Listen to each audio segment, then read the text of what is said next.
Hey guys, so if you have ever wondered what it was like to be a childcare director, besides crazy and what you see in the tabloids, well, today we're going to talk about it. I am joined with a real live childcare director. Woo! Just like you, just like me.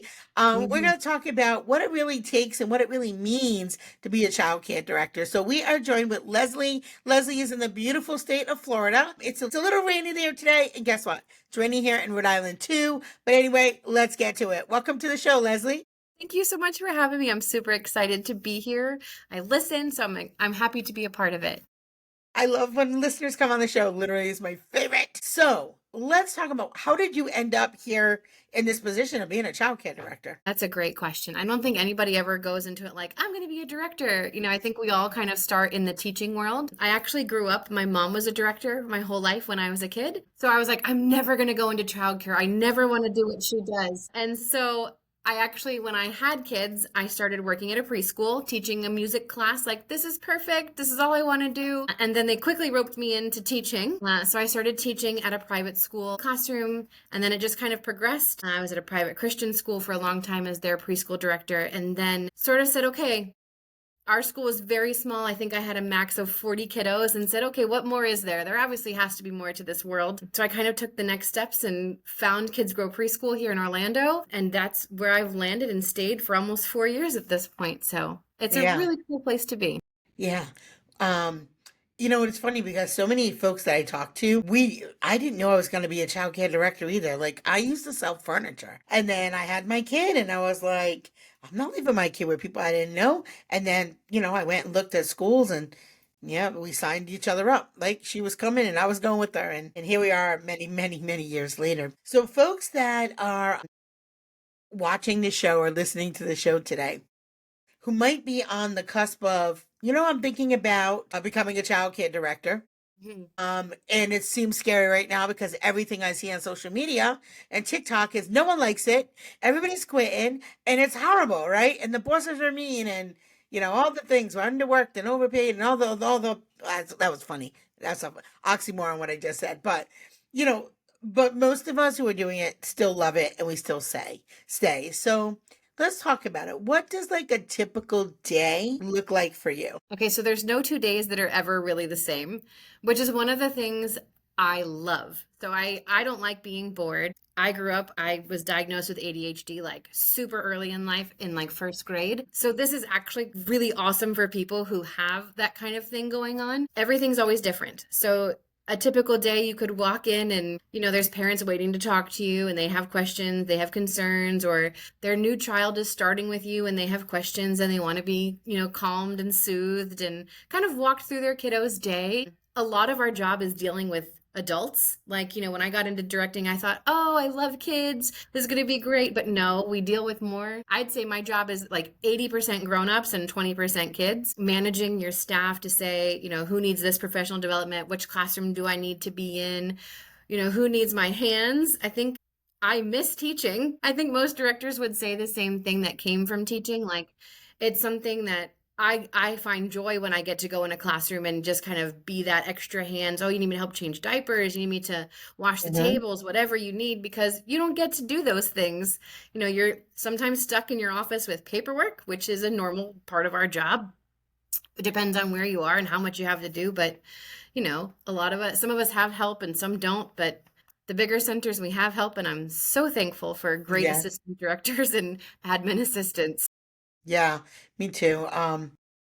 And you're right, every day is so different, right? And sometimes if you have 2 or 3 days that are really calm, we're gonna talk you all out of it. But no, if you have 2 or 3 days that really are just like super easy peasy, you're like, what's going on? Am I missing Mhm. something? Did I forget? Is somebody out tomorrow? Like, because yeah, you can get into, I feel like it kind of ebbs and flows, right? It does. I So, think there's definitely times of crazy. Like one week, like, of course, now we're in the holidays. So then you have extra staff that are off for vacations. You have parents that are going on vacations. You have school performances and classroom parties. And that brings more people and stress. But it's situational. yeah, I think too, one of the things is when you become really in tune with the way that it ebbs and flows, you can prepare better. So we know there's certain times of the year that are really busy, right? Like September, right? It's going to be a lot more things to do, a lot more new families, a lot more new children, sometimes new paperwork, getting people enrolled, all those things. So, when you're really good at it, you make sure you prepare for that. And the same thing with vacations. Like you notice, like you said, staff will be on vacations, but children will be on vacations. That's a great time to get caught up. I love getting ready for like the start of the year, and I clean my office and I get, organized, and, kind of like focus on what does the next year look like, and what kind of strategy are we going to employ to make sure that we stay full, to make sure our teachers stay, right? Yep. So you get really good at almost the way that you did lesson planning is almost the way that you work on what you're going to work on in particular months, right? Yeah. So, what would you say the top 5 skills are that you believe are essential for someone to succeed as a childcare director? That's a 5. Okay. So the first one is flexibility. In 10%, you have to be able to drop one fire to go to the next fire, to come back to the fire. Being flexible and being, you know, I'm a big person on being humble. Like, I don't know everything. I don't pretend to know everything. I lead that way out of that, that humility to say, if you need help changing diapers, mopping floors, I will never be, director, I can't do those things. No, I will gladly put some gloves on and help you wherever needed. Humility, flexibility. I would say time management. That's a big part of your job, to know the most important tasks of your day. I sit down each morning when I come in and make a brain dump, because we all have that that happens all the way that you're driving to school. You're like, oh, I need to do this. And being able to kind of say, okay, I need to make sure today I focus on X, Y, Z. I can push this till tomorrow, or I can do it this afternoon, because inevitably when you walk in the door, something's going to happen and you're not going to start on that list right away. So being able to kind of push that off to where you need to. I say you have to be loving. We are all part of the childcare world. My whole thing for myself is I lead with love. I lead the way I want to be led. I love other people. And that means showing grace. When people have something going on at home, your teachers, they're humans. Like, they have days that are just hard, and being able to kind of sense that and say, how can I help you? And knowing a little bit about their personal lives. They have kids at home, they have a husband, and, their stress and struggles is important to be connected. You really have to love the people well that you have. I think that's, how many is that, 4? I get distracted. Flexibility, humility, leading with love. I would say you have to have fun. Yeah. This Yes. job, it could be Fun. anything, but you have to have a good sense of humor to laugh off the crazy stuff that happens. There's stories that you're going to be able to tell as a director that no one will ever Yeah. understand Yeah. outside this world. Yes. The crazy things you deal with, to say, so and so was climbing on the table today, but that was normal. The little random things along the way. Yeah, I think those are the big ones. And caring. I mean, really, you have to care for the people, love and care those who are around you, like not just your teachers, but also the families. Like, those are your people who are your stakeholders. They're important, and making those connections with people, and, talking, a lot of talking. Yeah. Do a lot of talking. Yeah. That's probably why so many of us have podcasts. I love you said, like lead with love. So give us an example, because some people really struggle with this, right? Because I think there's a lot of conversation around what type of leader we should be. And should we, be a servant leader? Should we lead with love? Or should we, make sure there's accountability and that there's boundaries? And there's a lot of talk about that, right? Boundaries, that's the buzzword, right? And leading with love doesn't mean not having boundaries, and it doesn't mean not being accountable. Give folks, especially again, because the people watching this might be like considering moving into that field of being a director, and not know really what does that look like. So, on a normal kind of like interaction with a staff person, for me, leading with love does not mean that you're a doormat. It does not mean that I don't have boundaries and I have standards as a director. Like, we have rules, regulations. Those are things that don't change. But there are kind of some things along the way, like the conversations that you have with people when something goes wrong, right? You could bring somebody in and you could read them the riot act and say, I can't believe you would do this. How could you, have that child sit in that diaper for that long, blah, blah, blah, and the parent complained. Or you can come at it from the loving aspect and say, hey, what was going on in your classroom that day that, things got away from you? Like, what are some things we can work on with you to kind of help you with that time management? Or, tell me what happened. Like, was somebody extra in your classroom that day that you needed an extra set of hands that you could have called somebody for? Kind of, I always go back to how would I want to be treated in a situation when I made a mistake? I don't need somebody to tell me I messed up. I already know. You already know. Like when we make mistakes, we know. And instead of coming at it from the authoritative standpoint of I'm right, you're wrong, da da da da da, it's the explain to me what happened. The same way you would approach a child. We do a lot of conscious discipline stuff here. So it's kind of like talking through the emotions behind something and really caring about the person rather than knowing that they did something wrong. Yes, they're going to get written up. There's still things going in your file, but finding out the why behind something sometimes opens up this whole door that you never knew was there, to make that connection with the Yeah. person and have that moment to say, I didn't know you were struggling with that, that stressor in your classroom. Now I know, call me when it happens and I will step in, like that's, as a director, that's what we always want. Like, we don't want to sit in our office. I want you to call me. I want you to need me. And we don't always know what's going on in our rooms because there are things that bring you to your office and you have to stay and you have to get it done.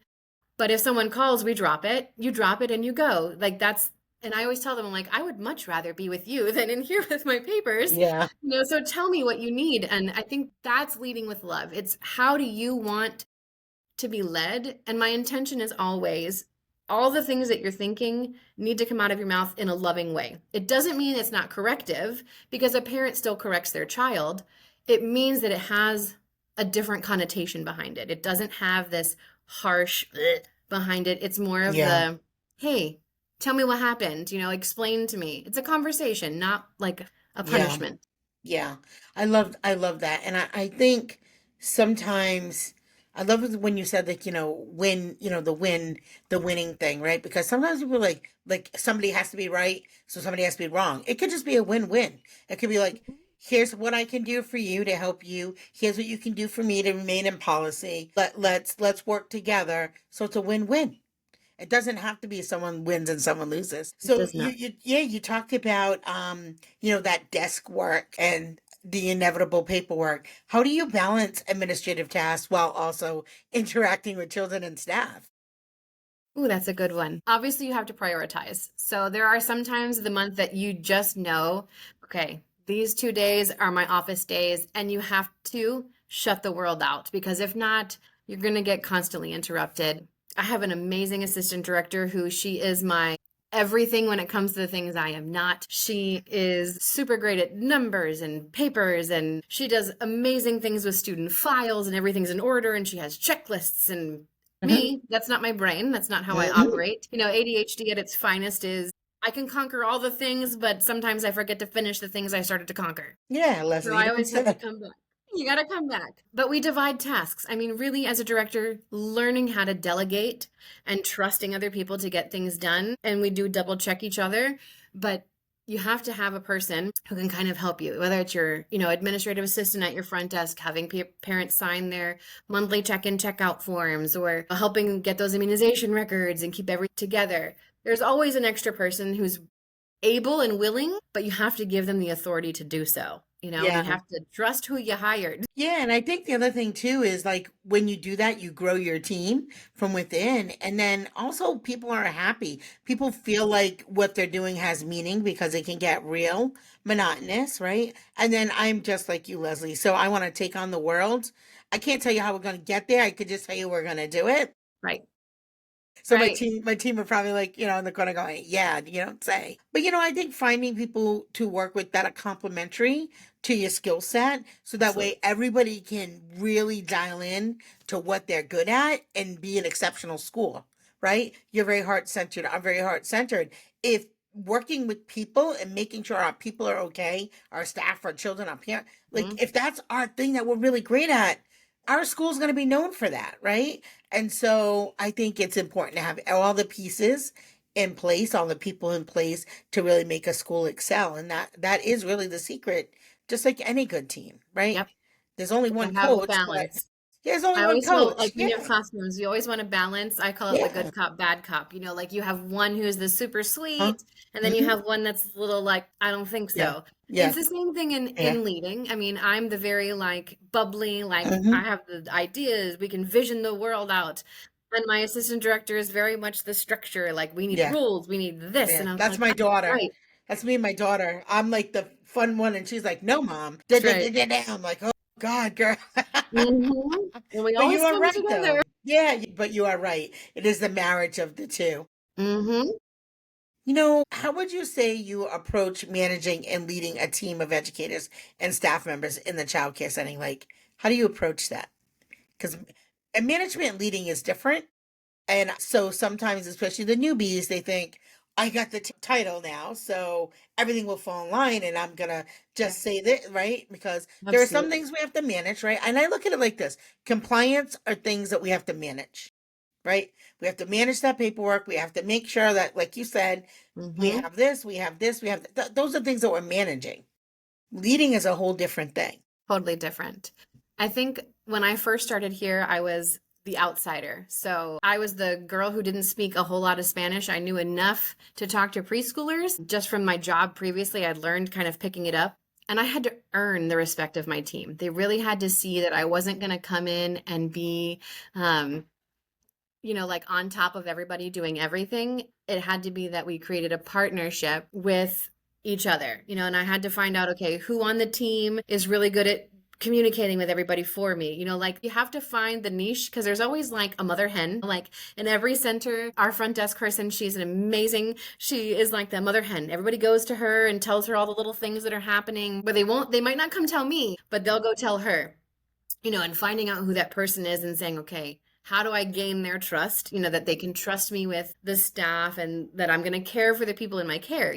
I think a lot of it is just those relationships that you're going to form in conversations, showing them who you are as a person. They had to learn that, like I'm the crazy girl who doesn't speak the Spanish, but I'm here to learn it all and I will. And I have, like, at this point, I don't even need a translator, so I can communicate with teachers, with parents, with whoever. But it took time. I've been here almost 4 years, and it takes a long time to gain that trust from people and not break it. I feel like when people tell you things and then they hear it from other people, it's knowing that you're going to be a safe person for your staff, that when they're feeling down or they're Yeah. feeling whatever, your door is open. Have them come in and just dump the world because sometimes staff need to just drain it out. I think leading people in childcare is totally different because the stressors that people deal with are unlike any other. You are entrusted with this group of kids that sometimes are really frustrating because you have a plan in your brain of how you want your day to go, but a 2-year-old doesn't always do what you want them to do.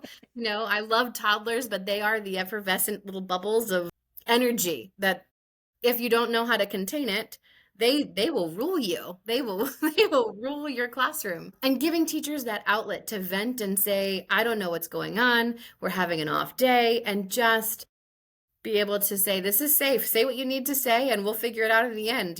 Yeah. And gain that trust and invest time in your staff. That's the other thing. Like some directors, they lead from their office and they don't leave much and they don't make connections and they have these rules and policies and here, sign this form and blah, blah, blah, blah, Oh. blah.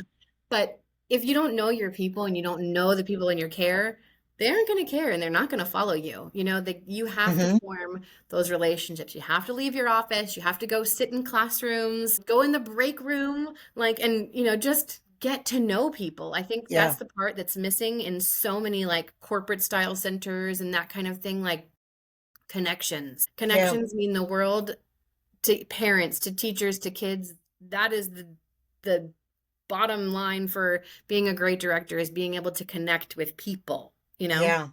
Yeah. And you're right, and you had to do the work. You had to earn it. Nobody can do that for you. They can give you a job and they can give you a title, but they cannot make people follow you, and they cannot make people like you. You have to do that on your own. You do. One of the things that when I sit here listening to you talk, and I love your energy, enthusiasm, is thinking about when I started a long time ago. I was pretty young, and I want to say when I came in, there was already an established group of folks, and I was younger than most. And there was a little bit of like pushback. And then when they found out at that point I didn't have a degree and had never worked in childcare before, and how did I even get this job as a director? Um, they were like, "What is going on?" But yeah, you eventually you have to win folks over. But the cool thing is, especially when you start young, you get to, if you do a great job, you get to grow up with your team. And there's just something magical about it. And you'll hear all the old folks across the land, and I'll put myself in that pile, but you'll always hear them talk about like the good old days, because when you're growing up with people and you're growing and you're going through things, there's such a bond that really just can't be duplicated. So that's why when you see people who stay at a center for a long time, the teams that can be made are really amazing, because they go through so much, right? Births of children and weddings and deaths of parents, and like, there's just so much that is beyond Yeah. a typical job, really, because we stay, and most of us stay for a long time. How many years have you been in the field altogether? Lord, that's a great. I think all of us are like, I have to think back. That's a long time ago. Oh, I'm at 20 years. Okay, 20 years. I'm So like, I'm gonna do something taboo and ask you, how old are you? I am So half of your life. I too am at half of my life.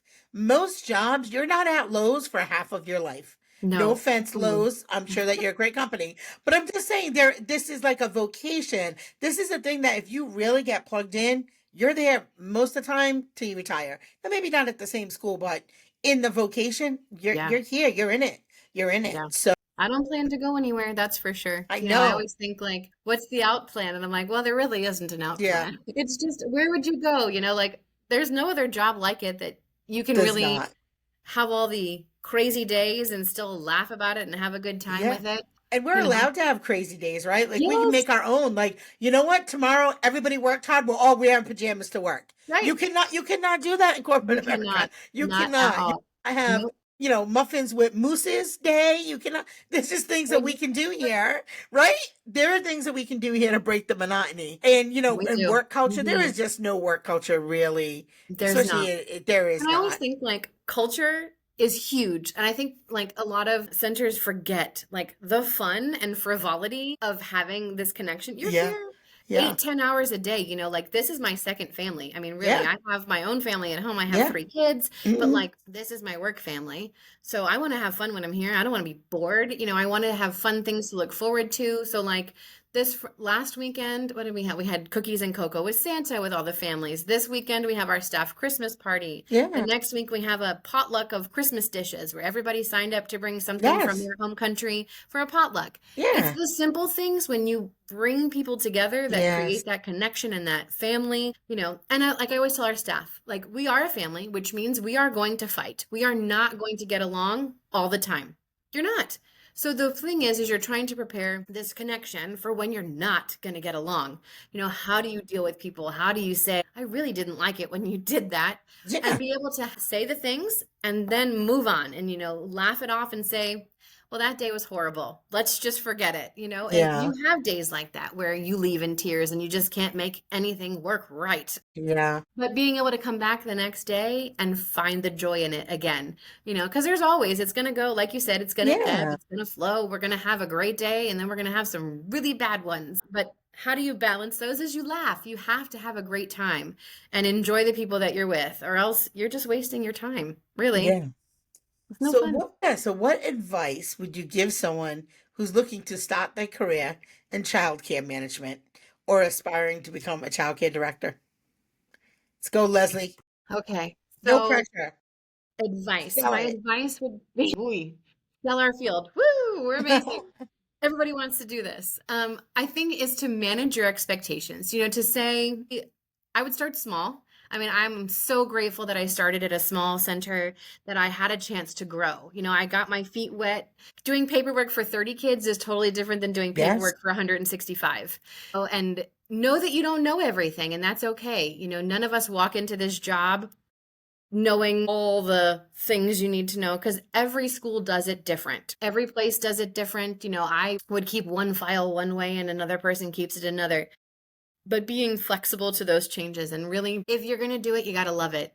You got to love what you do. And you have to make, you know, a joy and fun things out of your day and really be prepared to connect with people, which means connections can sometimes hurt you. You know, you can have those connections that do hurt. You form a great bond with a family and then something happens and they leave, or, you know, Mm-hmm. their kids age out of your program and then you have that hole that I miss that family. But they come back, you know, we've had Yeah. kids come back and see their as they grow, and it's been really cool. Nothing like childcare ages you more than seeing a kid that you had when they were in like twos class and they come back and they're a high school graduate and you're like, wow. No, you know, it really ages you when those kids who you had come to your school to enroll their own children. Yes. That's what Oh, ages you, honey. I haven't done that yet. I'm not there Yeah. yet, but I Yeah. will. Yep. It's coming. Yeah. So I think the advice is, keep an open mind, be prepared to think on your toes and never stop learning. I think as a director, if you stop learning, you become a dinosaur. And, things have changed even from when I started in my teaching career. Yeah. Things are so different now than what they are, and we don't do worksheets anymore. We do hands-on play activities, which I love. I've always been a play-based lover. And Yeah. as an ADD person, you're like, yes, I get to do hands-on teaching. But I think if you stop learning, then you stop growing, and then you don't even know what you're doing anymore. We do things like conferences and all of these different things that keep that knowledge flowing and connect with other directors. I think that's a huge thing too. A lot of people are wary because they're like, oh, it's competition, it's competition. Here's the thing. There are plenty of kids in this world. They're going to choose your center or they're going to choose mine, and that's okay. I think would fit great in somebody else's center, Mm-hmm. I will gladly send them their way, and I don't feel like there's that animosity towards other directors. This is our passion, it's our job, it's our Yeah. life. So if you can connect and learn something from somebody else, I Yeah. think that is a huge goal and gift, like to learn from other people. That never Yeah. stop I learning think for it's, sure. it's collaboration. It's not Absolutely. competition, it's Yep. collaboration. And we all have something to share and give. And, I love that you said that because there's like 5 daycares literally within 4 feet of my front door. Yeah. And sometimes, we're full. Like we have a wait list. Hmm. We're in the northern East Coast here, and wait lists are mile long everywhere. Good centers and not great centers, right? There's a Mm-hmm. shortage. And I will often recommend other centers, and you do get that same thing of, well, why are you doing that? I'm like, my job is to be of service to families. Yep. And so I'm not helping that family by saying, yeah, I'll put you on the wait list and I'll call you in a year. That does not help that family. And I Doesn't. feel very obligated to help our families, whether they're my customer or not. I feel like it's kind of that code of ethics of that's our job, right? And even if we don't close that enrollment, they are always going to remember your center as professional, as helpful, right? They're going to have a good feeling about your center other than, nope, sorry, can't help you, we're full, thanks, bye. Like, right, yeah. Yep. So I think it's really important. And then again, if there's a center near you that's struggling with enrollment, like help them out. Yeah. If you don't have room, who are you hurting? You're not hurting anybody. And Nope. No. I know there are people who are probably don't agree with us, Leslie, and Hmm. that's okay. That's They can have okay. their own podcast of how That's not to right. take care of our community. But that's not this one, right? This That's one is right. how we help each other and how we take care of each other. So before we wrap it up, is there anything that I didn't ask you that you feel like folks should know on what it really means to be a childcare director? Really good at this, man. I have to think. I'm like, I need coffee for this conversation. I should have poured a glass before I came. I think you didn't ask as a director, how do you take care of yourself? Okay. And I think Speak it, Leslie. that's right. It's hard, I'll be honest, because you never really turn off as a director, even though you leave the center. Like I'm not the closer, I'm not the opener, but my brain is always on my school, and to think that person, are they going to be on time today? Are the kids okay? Did everything close okay? You're never off. And if someone calls you at 2 o'clock in the morning, you're going to answer the phone and you're going to handle your staff because that's just our job. But learning to set some boundaries for yourself, to say, okay, today is Sunday. I ain't talking to nobody. I'm taking care of my family. And if you need me, We can talk Monday morning, but being able to say, you need time off too. And I have my owners, oh my goodness, are fantastic at this. They'll say to me, "We had a crazy week." And they gave me like a gift certificate for a massage, knowing that that Yeah, is like my ultimate me too. moment. I need it. And just having people who care about you to say, "Hey, you look like you're having a down day. Do you need to go get a cup of coffee?" Or, just those kind of things. Like you need to take a break. When you get upset, usually my assistant director is like, "Hey, I think you need to go for a walk." And I'm like, "Okay, I need to go for a walk." So, it's keeping that brain open to say, okay, like if you don't take care of yourself, you cannot take care of other people. It's the same thing in parenting. You cannot pour from an empty cup if you don't keep refilling it, however that is you get refilled. And finding out what that is as a director is incredibly important. Incredibly. Yeah. Leslie, I could not have paid you for a better segue. Did I slip you a note? Okay, so two things that Leslie brought up. Absolutely, you have to take care of yourself. So at the beginning of this year, I thought I was going to die. Mm, And I wasn't sure if it was a heart attack, a panic attack, an asthma attack, but something happened to me profoundly on my playground. And I really thought I was going to die. Good news is I didn't. But I did write a book with some other women, and I talk about just this, that journey of making sure that although we love others and we pour into others, you have to make sure that it is not at the detriment of your own well being. yep. And secondly, I love what you said about constantly learning. So, for folks that don't know, maybe this is your first time tuning in to our podcast, we started our own early childhood conference that is going to be a national conference that is going to happen right here in beautiful Rhode Island on May 2nd and 3rd. It's called the Early Childhood Empowerment Conference. For those of you who want to get out and meet some other folks and network and talk about all the things that make being a child care director amazing, I want you to come join us. So as always, remember guys, it's the small details that make a big impact on the success of your child care business. That's all for today, and as always, we love you. Have a good day. Bye.